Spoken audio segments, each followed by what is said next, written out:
Ресейде ғарышкерлер күніне орай «Алғашқылар дәуірі» фильмінің тұсаукесері өтті. Туынды адамзат баласы тарихында алғаш рет ашық кеңістікке шыққан ғарышкер Алексей Леоновтың естелігі негізінде құрылған.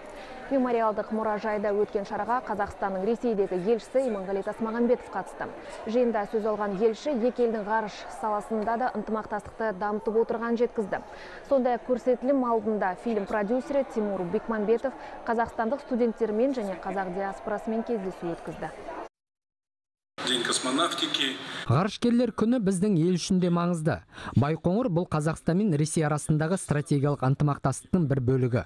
Ал мына кездесумен «Алғашқылар дәуірі» фильмінің ғарыш саласында әлем жетістіктерін сақтаушы мұражайда өтуі өте мәнді істер едім.